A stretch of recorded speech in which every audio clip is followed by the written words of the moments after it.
Hello everyone, welcome to it's Minnu Chinnu channel.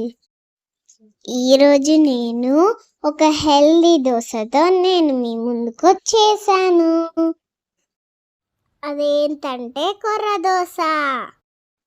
Millets హెల్త్కి చాలా మంచిది. కొర్రలు బ్లడ్ షుగర్ లెవెల్స్ని కంట్రోల్లో ఉంచుతాయి. కొర్రలలో విటమిన్ B12 ఉంటుంది, అలాగే గుడ్ ఫ్యాట్స్ ఉంటాయి.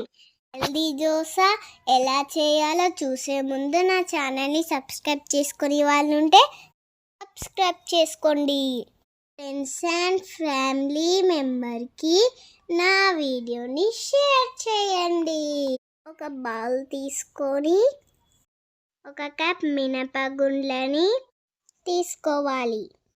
3 కప్పుల కొర్రలను తీసుకోవాలి. 1 స్పూన్ వరకు మెంతులని వేసుకోవాలి. వీటిని బాగా వాష్ చేసుకొని వాటర్ వేసుకొని నానబెట్టుకోవాలి. అలాగే ఒక 3 స్పూన్స్ అటుకులను కూడా వేసుకొని నానబెట్టుకోవాలి. అటుకులు మీ ఇష్టం ఉంటే వేసుకోండి, లేదంటే వేసుకోకండి. వీటిని ఒక 8 అవర్స్ వరకు నానబెట్టుకోవాలి. 8 గంటలు నానబెట్టడం వల్ల బాగా నానిపోయాయి. వీటిని మిక్సీ జార్లో వేసుకొని సాఫ్ట్గా గ్రైండ్ చేసుకోవాలి. నానబెట్టుకున్న అటుకులు, కొర్రలు, మినపప్పు వేసుకొని కొంచెం వాటర్ వేసుకొని దోశ కోసం గ్రైండ్ చేసుకోవాలి. ఇలా గ్రైండ్ చేసుకున్న దోశ బ్యాటర్ని ఒకసారి కలుపుకొని మూత పెట్టుకొని పిండిని ఫర్మెంట్ అవ్వడానికి ఒక 6 అవర్స్ పక్కన పెట్టాలి. 6 అవర్స్ తర్వాత చూడండి, పిండి బాగా రెడీ అయిపోయింది. ఇప్పుడు ఒకసారి కలుపుకొని 1 స్పూన్ సాల్ట్ వేసుకొని దోశ వేసుకోవాలి.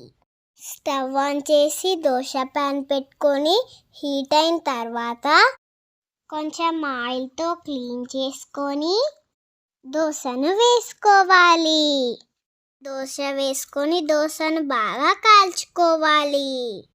1 స్పూన్ ఆయిల్ కానీ నెయ్యి కానీ వేసుకొని స్టవ్ని మీడియం ఫ్లేమ్లో పెట్టుకొని కాల్చుకోవాలి. ఇప్పుడు ఇంకొక వైపు తిప్పుకొని కాల్చుకోవాలి. ఈ దోశని మీకు ఇష్టమైన చట్నీతో తినేయండి.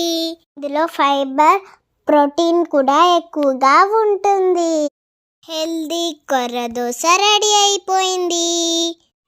దోశలు చాలా క్రిస్పీగా టేస్టీగా ఉంటాయి.